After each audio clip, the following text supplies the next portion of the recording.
Diagonal के along आपको मिलेगा। ध्यान रखना फेस डायगोनल नहीं, बॉडी डायगोनल। तो ये क्या होता है आपका इसमें टोटल डिस्टेंस √3 टाइम्स ए, √3 टाइम्स ए आपको पता होना चाहिए। वेक्टर से अगर आप लगाओगे √a² + a²+a²। Hello friends, welcome to my channel. बहुत बहुत स्वागत है आपका मेरे चैनल आयुष राठी के बेस्ट क्वेश्चंस ऑफ नीट के 47वें एपिसोड में, और उम्मीद करते हैं कि आपको ये वीडियो पसंद आएगी।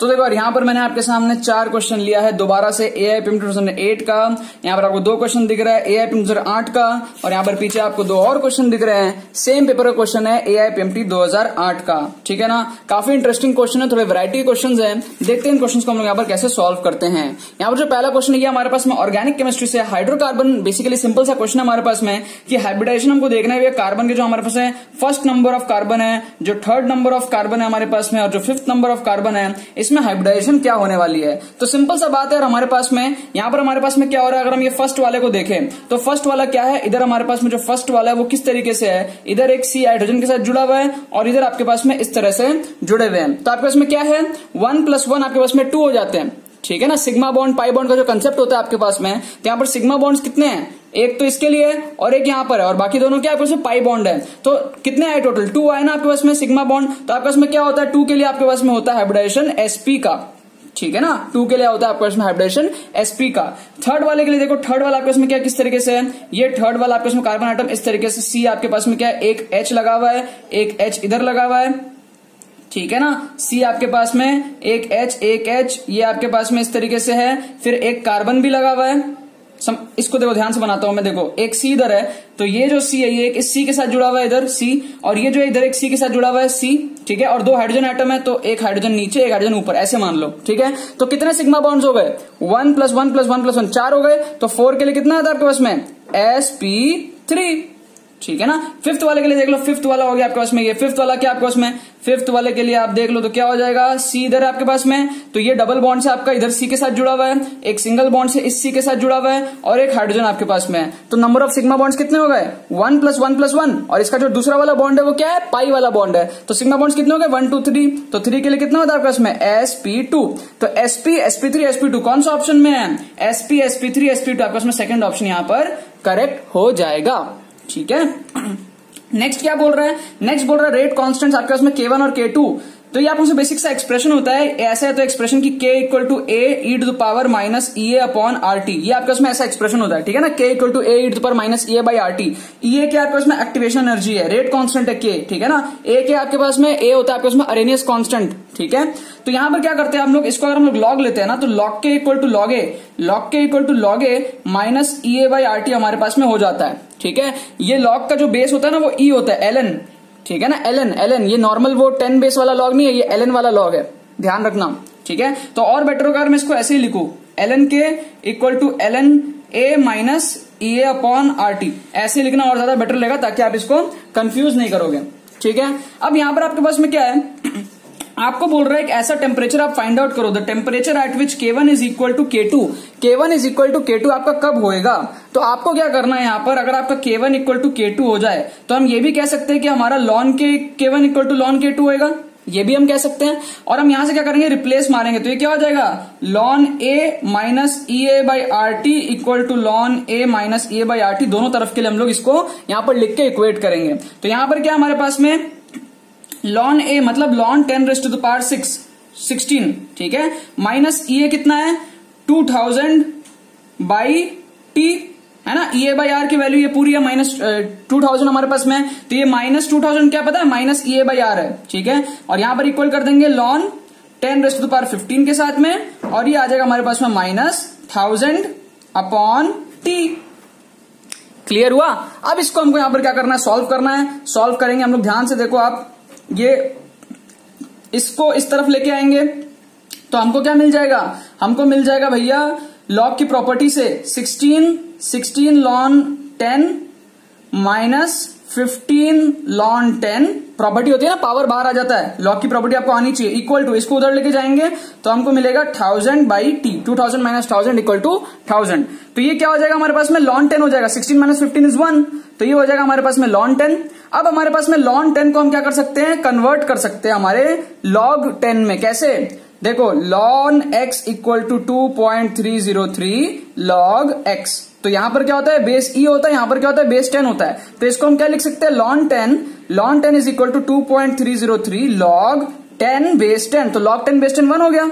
तो ये हो गया हमारे पास में ln 10 इक्वल टू 2.303, तो ये क्या हो जाएगा 2.303 हो जाएगा। t को ऊपर लेके जाएंगे तो t इक्वल टू 1000 अपॉन 2.303 हो जाएगा केल्विन में, हमारे पास में आंसर आएगा फोर्थ ऑप्शन।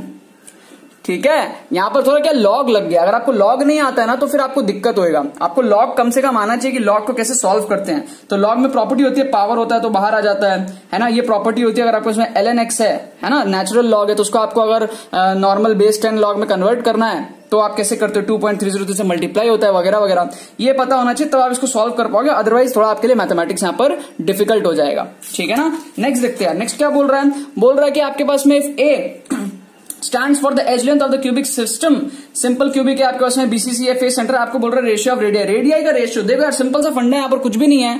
आप क्या करो, तीनों के लिए आप बना लो इस तरीके से। मान लो ये आपका क्या है, ये आपका क्या है, सिंपल क्यूबिक है। तो सिंपल क्यूबिक में आपका क्या होता है पता है ना आपको, सिंपल क्यूबिक में क्या होता है, बस चारों तरफ आपके लगे रहते हैं। ठीक है, तो अगर आप डायग्राम बनाते हो बड़े ध्यान से तो इस तरीके से आप एक फेस बनाते हो, तो आपके क्या होता है सिंपल क्यूबिक में ये इस तरीके से आपके कॉर्नर्स में ऐसे आपके लगे रहते हैं। ठीक है ना, ये डायग्राम में ऐसे दिखा रहा हूं मैं, बट एक्चुअल में क्या होता है सारे एक दूसरे से चिपके हुए होते हैं। ठीक है, ये रिप्रेजेंट करने के लिए ये तरीका है। तो यहां पर सिंपल सा बात है, हमारे पास में दोनों बीच के जो डिस्टेंस है वो कितना है, हमारे पास में एज लेंथ है, तो a इक्वल टू कितना दिख रहा है हमको, क्लियरली दिख रहा है r इस रेडियस का, a इक्वल टू 2r, तो यहां पर r इक्वल टू हमको मिल गया a/2। ठीक है, तो पहला हमारा क्लियर हो गया a/2। दूसरे के लिए हम लोग देखते हैं बीसीसी, बॉडी सेंटर्ड। कैसा होता है हमारे पास में, बॉडी सेंटर्ड ऐसा होता है कि हमारे पास में इस तरीके का होता है, सिंपल क्यूबिक के जैसे चारों आठों कॉर्नर में आप ऐसे बना दो, और फिर क्या होता है एक आपके पास में क्या होता है बॉडी के सेंटर पे रहता है, तो एक आपके पास में क्या होगा एग्जैक्टली बॉडी के सेंटर पे रहेगा। तो इसको सॉल्व करने का क्या तरीका है, इसको सॉल्व करने का तरीका ये है कि अगर आप बॉडी डायगोनल को देखते हो, अगर आप बॉडी के डायगोनल को देखते हो, मतलब इधर से आप इधर तक जाते हो, तो आपको क्या मिलता है, आपको इस तरीके का फिगर मिलता है, आपको इस तरीके का फिगर मिलता है, एक यहां पर, एक आपका बीच में बॉडी सेंटर्ड में, और एक आपका यहां पर, ये बॉडी डायगोनल के अलोंग आपको मिलेगा। ध्यान रखना फेस डायगोनल नहीं, बॉडी डायगोनल। तो ये क्या होता है आपका इसमें total distance √3 times a, √3 times a, आपको पता होना चाहिए। वेक्टर्स अगर आप लगाओगे √a² तो बॉडी डायगोनल क्या आता है √3a, और ये कितना है हमारे पास में 2r इसके वजह से, बीच वाले की वजह से, r इसके वजह से, r इसके वजह से, तो कितना हो जाएगा 4r इक्वल टू √3a। तो r कितना आ गया √3/4 टाइम्स a, तो ये क्या हो गया रेशियो में √3/4 टाइम्स a। ठीक है ना, तो ऑब्वियस सा बात है फर्स्ट ऑप्शन करेक्ट है। फिर भी मैं क्या करूंगा, अभी आपको मैं दिखाऊंगा कि आपको जो फेस सेंटर्ड है वो कैसे चेक करना है। तो फेस सेंटर्ड कैसे होता है, फेस सेंटर्ड का डायग्राम ऐसा होता है कि भैया आपके पास में इस तरीके से आपके पास में होते हैं, तो सिंपल क्यूबिक की तरह आप चारों कॉर्नर्स में तो डालोगे ही डालोगे उसको, साथ में आप जितने भी फेसेस है, 6 फेसेस है आपके पास में, उन 6 के 6 फेसेस के भी सेंटर में आपका ये चीज आना चाहिए। ठीक है, तो डायग्राम के अकॉर्डिंग क्या होता है, कोई भी एक फेस को अगर आप ले लेते हो ना, तो आपके पास में एक तो आता है इधर, एक आता है इधर, और एक आता है इधर। ये क्या है फेस डायगोनल है, ये फेस डायगोनल है। ये क्या था बॉडी डायगोनल था, ये क्या फेस डायगोनल। तो इसका लेंथ कितना होता है √2a होता है, तो ये क्या हो जाएगा 4r इक्वल टू √2a के बराबर होता है। तो r इक्वल टू आपके पास में 1/2 √2a आ जाएगा, तो 1/2 √2a आपके पास में आ गया, तो रेशियो आपके पास में ये बन गया 1/2 √2a, मतलब कि जो फर्स्ट ऑप्शन है वो आपके पास में एकदम करेक्ट निकल के आया है। ठीक है, लास्ट क्वेश्चन देखते हैं इस वीडियो का, क्या बोल रहा है कि the concentration of OH minus ions in the reaction, ये आपके पास में एक रिएक्शन है, इज डिक्रीज्ड बाय 1/4 टाइम्स, आप डिक्रीज करते हो, तो इक्विलिब्रियम कंसंट्रेशन Fe3+ का क्या होएगा। तो पहले तो आपको केसी का एक्सप्रेशन लिखना पड़ेगा। केसी का एक्सप्रेशन जगह कम बच रही, कहां लिखूं, केसी का एक्सप्रेशन मैं यहां लिख देता हूं। तो केसी का एक्सप्रेशन इस तरीके से आपके पास में होएगा, Fe3+ आपके पास में है, Fe3+ आपके पास में Fe3+ का कंसंट्रेशन होएगा, OH माइनस का आपके पास में कंसंट्रेशन होएगा, उसका पावर आपको करना पड़ेगा 3। क्यों पावर में आपको 3 करना है, क्योंकि कोएफिशिएंट आपका 3 है, तो रूल यही होता है कि पावर में चला जाता है जो आपका कोएफिशिएंट होता है। डिवाइड करना पड़ेगा आपको किससे, डिवाइड करना पड़ेगा आपको इससे, लेकिन यहां पर आपको यहां पर डिवाइड नहीं करना पड़ेगा। क्यों, क्योंकि ये आपका क्या है सॉलिड स्टेट में है। सॉलिड स्टेट में अगर होता है हमारे पास में प्योर सॉलिड स्टेट में, तो हम लोग क्या करते हैं उसको यहां पर इंक्लूड नहीं करते हैं, क्योंकि वो एक कांस्टेंट वैल्यू होती है, तो वो हमारे पास में केसी कांस्टेंट आपस में जाके मर्ज अप हो जाते हैं। ठीक है ना, इस तरीके से आप समझ लो। ठीक है, जो हमारे पास में क्या है सॉलिड, यहां पर इस तरीके से अगर लिखा रहेगा तो आपको उसको इंक्लूड नहीं करना है केसी के एक्सप्रेशन में। तो यहां पर क्या करो, एज इट इज आप 1 लिख दो, या फिर कुछ मत लिखो, इसको आप पूरा गाया भी कर दो। ठीक है, अब देखो आपका जो केसी का वैल्यू है वो तो भैया मेंटेन रहेगा ना, केसी का वैल्यू तो मेंटेन रहता है, इक्विलिब्रियम सिस्टम चाहता है कि भैया वो इक्विलिब्रियम में बना रहे। तो आपके पास में क्या है, अगर आप OH माइनस के कंसंट्रेशन को 1/4 टाइम्स करते हो, तो अगर आप OH माइनस के कंसंट्रेशन को 1/4 टाइम्स करते हो तो उसका क्यूब हो रहा है। तो क्या हो रहा है एक्चुअल में, क्या हो रहा है, 4 का स्क्वायर 16, 16 का स्क्वायर मतलब स्क्वायर नहीं, 4 इंटू 4 इंटू 4 इक्वल टू 16 + 64।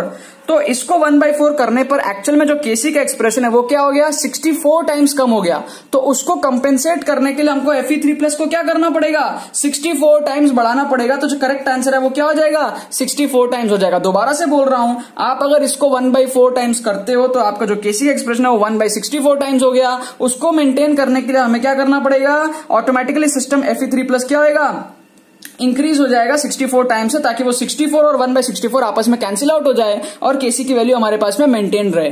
ठीक है ना, बाकी तो बस यही बात है। आई होप आपको पसंद होगी, आपने कुछ सीखा होगा। अगर आपने कुछ किया तो लाइक करना मत भूलना और शेयर करना मत भूलना अपने बाकी फ्रेंड्स के साथ, ताकि वो भी इस प्लेटफॉर्म का मजा उठा सके। बाकी तो बहुत बहुत धन्यवाद ये वीडियो देखने के लिए, बने रहिए।